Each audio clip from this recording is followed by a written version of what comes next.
Hi, this is Luciana Paulise. Today we're interviewing Guibert Englebienne, which is a big pleasure for me to having you today. And he is the Chief Technology Officer and co-founder at Globant. It's a company that has, correct me if I'm wrong, more than 15,000 employees all around the world. Is that right, Guibert? That's correct. Yes. Pleasure Wonderful. to talk to you. Wonderful. So it's a software company that has a lot to do with remote work. So they are gonna, Giver is going to talk about today about future of work. And there's many things, a lot of research that you've done on that. So we're eager to hear. Please. Okay, pleasure to talk to you, Luciana. And it's great to talk about this subject. I believe that, it's almost a year since the pandemic started, and definitely there has been a massive shift in how people work. And that's something that, I believe, I remember when it was the first week after we started to quarantine and isolate ourselves, that I had the opportunity to talk in a webinar. And I was saying, hey, this week you're going to be thinking on if I have a computer, if I have internet connectivity, but next week, beware, because you're going to start to think, okay, is my team there? Are they alive? Am I still useful for my team? And all those kind of things definitely started to happen. We have shifted from overnight from our workplace into, we were like surpassed by a tsunami that crashed us on a beach, and suddenly we found ourselves all wet and not prepared in many cases. We were surprised to see that still we had some things that we could use, but definitely there were many realizations that the attempting to serve the digital transformation way was not done properly and on time by the time the tsunami hit. So with that, we've been, we continue to work a lot as an extremely fast-growing company that we started 18 years ago and grew to 17 countries and wow, more than 15,000 people. First of all, there was a lot of work at Globant on how do we create a strong culture despite the geographical distribution and despite the scale of our company, which I believe today is extremely relevant because of the kind of environment everybody is facing. So a lot of things to do, and yes, we've been, I understand you read a report that we asked our friends from Forrester to do on how companies have faced this distribution and this new dynamic, and the results are showing that that they were not ready, that they are in the need to actually foster a sense of unity, of a very strong culture despite this distribution. We continue to onboard new employees every day, employees that are not seen at offices, and many of them are already starting to shift to other organizations. So as a result of that, what kind of experience have you offered? What kind of employer brand are you building? Those are questions that we need to ask, because this is here to stay. Right. No, all the topics that you mentioned are so important, because I've interviewed many companies and they always said, yeah, we moved from one week to the other. We all moved, the software, the computers, blah, blah, blah. But what about the culture, right? And you said it right. Maybe, the first months, they don't realize about that. They think everything's fine. But through time, it's going to be more difficult. And even with the new hires, how you make sure they have the same culture, the same values, because now they need to make decisions on their own, right? That's part of of this work, remote work, they don't have the team lead to ask all the time, right? Well, we don't have many things. I believe we have lost many of our senses. We don't have the vision to see on the eyes of our coworkers and see, hey, I need to speak to Luciana, or the ears to hear that something was brewing The next to gossips. you. Yeah. No, you were okay. Oh, these guys are talking about this or that, So there's something brewing. I may add some value to that conversation. I may ignore it, and definitely, but at least it won't surprise me when that happens. Okay, something's brewing, and now I know. The thing is how, when you don't know anything and you are isolated and linearly following a series of Zooms, meetings, you know what you know, and you talk to the people that you have scheduled. But how do you bring some of that randomness into the workplace? We believe that's a key important thing, and we've been working a lot on that. And you got it right. Culture has always been extremely important. Drucker said that culture is strategy for breakfast. For breakfast, right? And we all tend to agree. But what I'm surprised to know is that it's so important, then why we don't have systems to manage it? Exactly. It has been left to the chance, and the reality is that every organization has a culture, but typically is the result of a mix of factors, like the quality of their leaders, the kind of space you are, the industry, the country where we operate. Yeah, it's not intended. It's not intended. It's not by design. Right. And so the idea is, if you are able to create a culture is a habit around certain behaviors. If you have that habit created, then you don't need to restore to micromanagement. You can give a lot of autonomy, because people will act as if they were a founder. Exactly. So that's what really kept me awake, 14, 15 years ago, when we designed an experiment, which was to not only to outline, what were our values and our proposed behaviors, but we also empower every member of the organization to become a guardian of our culture. How did we do it? We gave a number of stars, which is like a virtual currency, limited, empowering them for the first time to say, hey, if I see something that is right, if you stay with me last night helping me to end up my project, I'll give you a star for being a team player. If But you don't need to be a supervisor, right? That's no, the key. You can be, I mean, anyone can reward anyone. Anyone can do it. Wow. We know today, after 14 years of being exposed to social networks, we know a lot about what drives us as humans. And the feedback that we receive and the appreciation, the ability to create a reputation, is what help us, what make us tick, and what make us go every day to applications like Instagram or Facebook or our social networks. So at the end, we need to say that technology has blended with ourselves in a manner that if you forgot your phone when going to the office, back in the days you were going to the office, certainly you would go back to your office, to your house, to pick it up.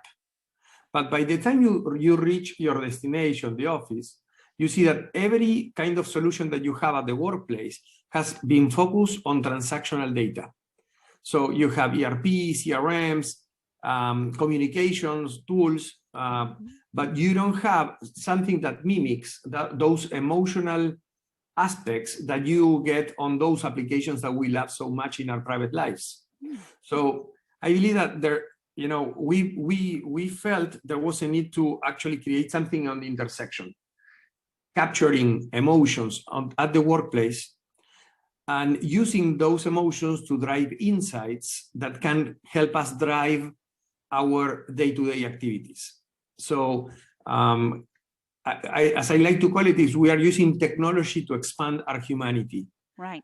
Allowing us to connect better and more profoundly to the people that we have. And also, I believe that this is an evolution. If you think on, for quite a long time, companies have been struggling to attract digital talent or talent that is digitally native. Okay, they don't see that these organizations can offer a good place to develop yourself. So, but they are pivoting to organizations who can offer a clear sense of purpose, meritocracy, fast-paced learning environment, where their voice can be heard, where they can be recognized, and so I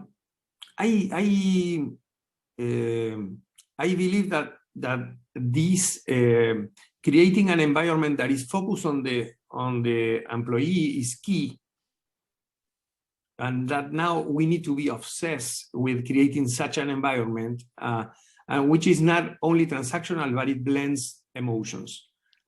So that's what we've been working on quite a lot, because I believe that the human factor is the one that gets that becomes an obstacle when trying to successfully transform for digital. Right, but what a challenge, right? Because I think that in the past, companies were, as you were saying, more transactional. Then you're trying to go to the more emotional side. When you go out of your office, you have all these open spaces where you, as a leader, as the CTO, I imagine that you go around and try to see what's going on. And then you have to go back to your small office when you can't see everything. You're at home, and it's like you go back to square one, but you still, now you know that the emotional part is important, and that you as a role model, your behaviors are important. So how you as a leader, go with the challenge. Well, I guess there are many things. Definitely, chances of people meeting a founder, across the aisles in an office was much likely in the old days, and not today. But still, I believe that if you are a leader of an organization and you want to say, hey, we are going in that direction, then you need to prove that you are serious about it. So by empowering everyone to recognize actions in the direction that you said, okay, this is what we strive for, it makes you a credible leader. On top of that, definitely you need to add some serendipity to your life, to your daily life. So we've been developing something that we call AI-assisted serendipity, in which we say, okay, we assign a slot of time and the system and certain preferences, and the system creates a Zoom meeting with people that we didn't know, but perhaps but shares our same passions, or they are extremely influential in subjects about sustainability, for example. So we create those spaces, and the system then populates the Zoom meeting with all the players that I should know about. So, for example, I may say, hey, I want to have an hour with new people coming into my office into the organization this month. Or I would like to know ambassadors of our culture in Colombia and India, for example. Wow. So boom, they brings me. Or wow. I want to know people who are disconnecting from our culture that are on my team.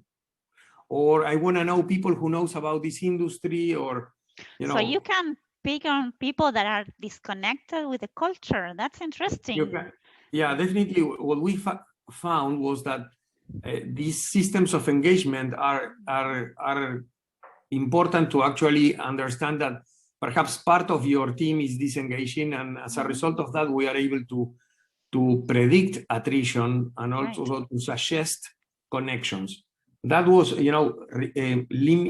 reducing attrition is a key problem for many organizations. Right. And what we discovered was that the fact that people were recognized, not perhaps by the CEO, but because of by their peers, played a key role into them willing to stay in the organization. So if you create, if you place the organization into a framework that allows people to recognize one another, that is a good starting point.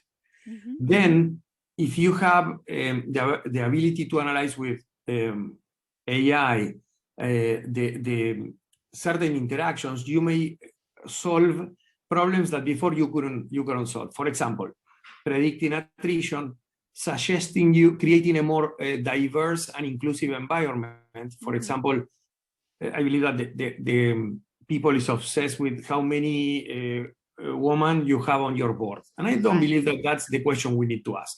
Quotas, right? Always thinking about numbers. And we need about numbers, and the real question that we should answer is how likely is that a trainee can, regardless of their gender, their origin, whatever, how likely is that they can develop up to the board meeting, and I believe that a key lever for that is social capital. How do you increase the visibility of persons within the enterprise? So, for example, if at Globant, if you look at someone, you can see their DNA regarding the culture. What kind of composition they have? Why are they recognized? So we give some color to each of us.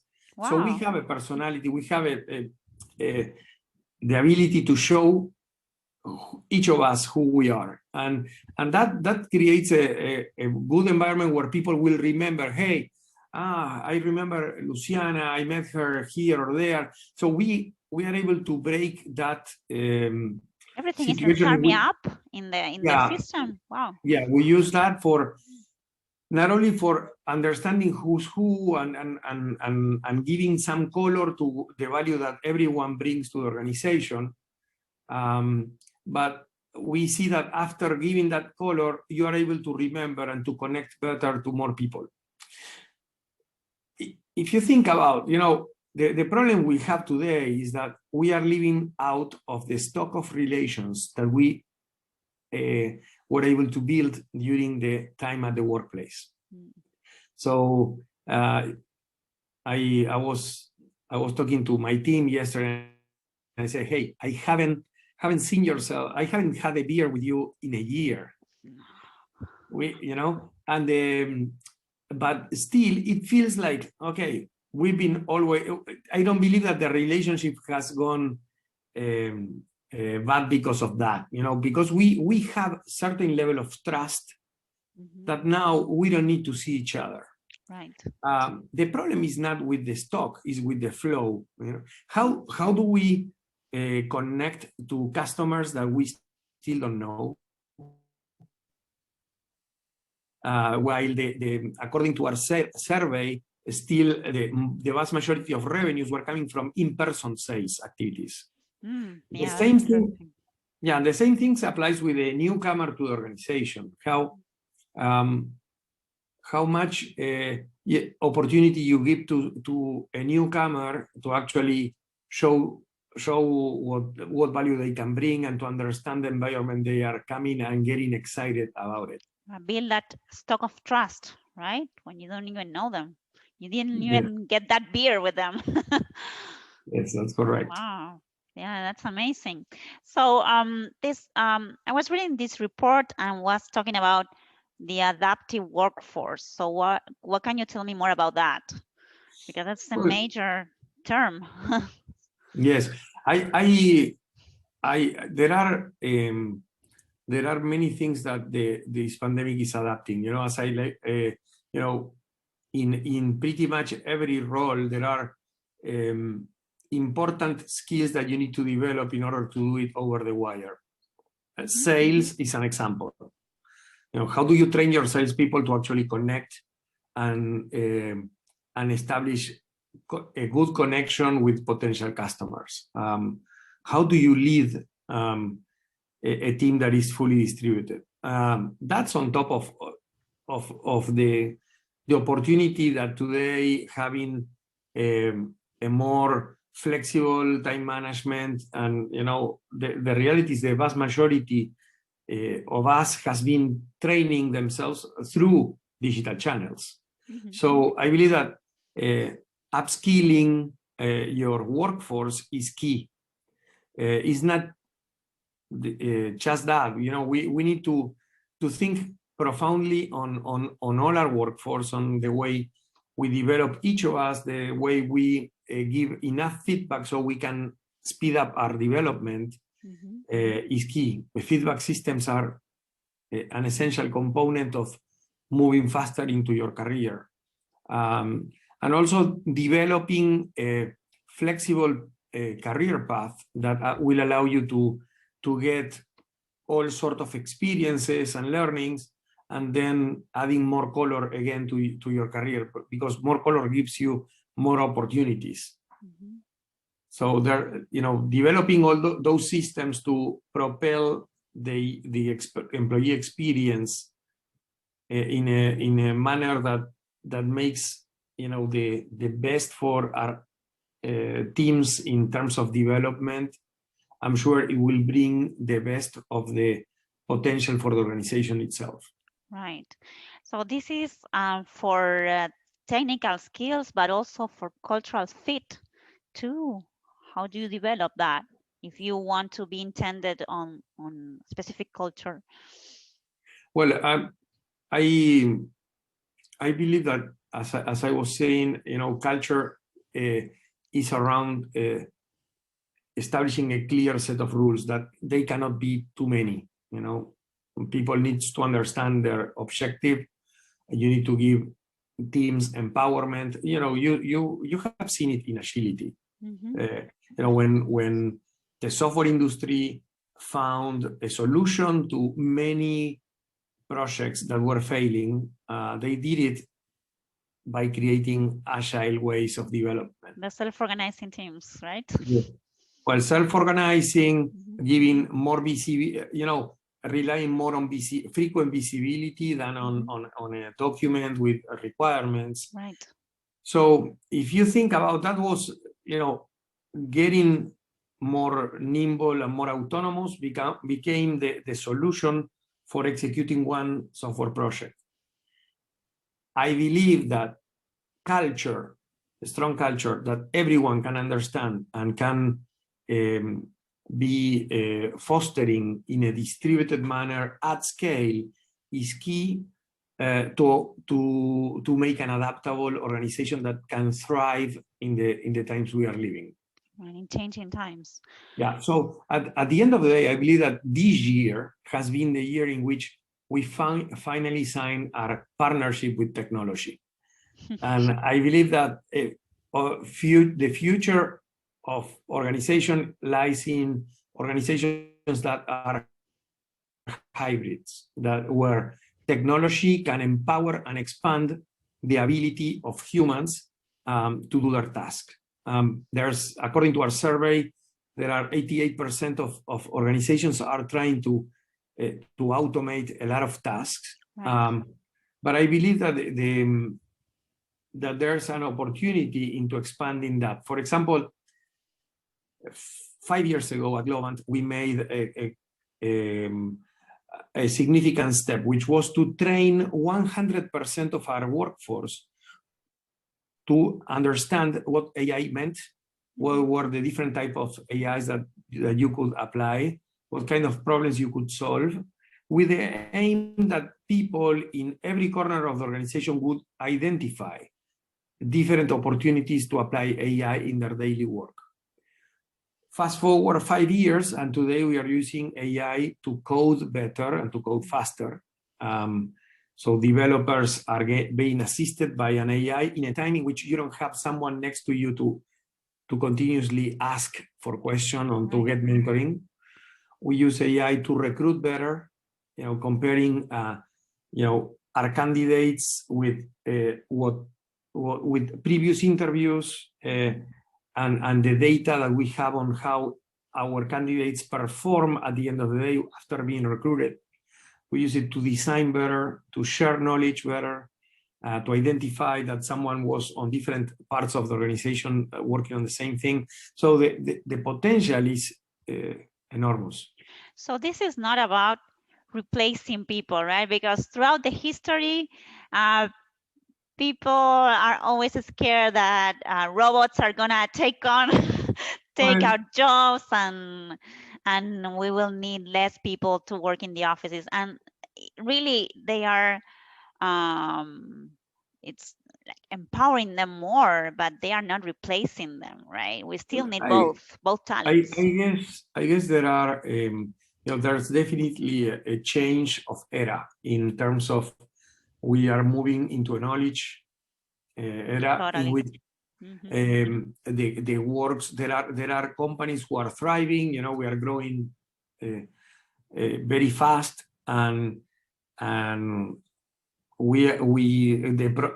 problem we have on the knowledge economy is not replacing people, is getting more people into our team and empowering them. Okay, there are other activities who maybe will be changed, but maybe the more transactionals, right? There are it's more the more transactional, there are more prone to automation.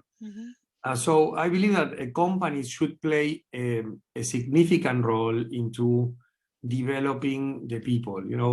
I believe that in many cases the education system in many countries is not moving fast enough as the private sector can do it. So we need to act upon that, and actually we are working a lot heavily on that. Oh, really? What are you doing? What are your projects? We recently launched a 2-year career in partnership with Mercado Libre. Yeah, I read that. Interesting. And Digital House, and we got a lot of attention. So many people wants to join into a career that is that promise to keep you relevant. We have a lot of challenge in front of us, and there will be a significant transformation. So young people are noticing that, and that's good.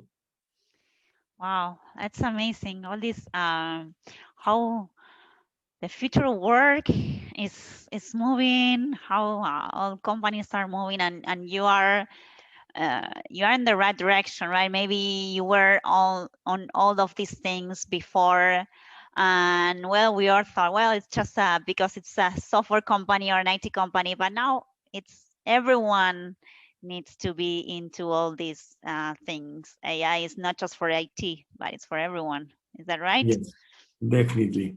And digital is not about doing digital, it's about being digital. Oh, wow. Amazing.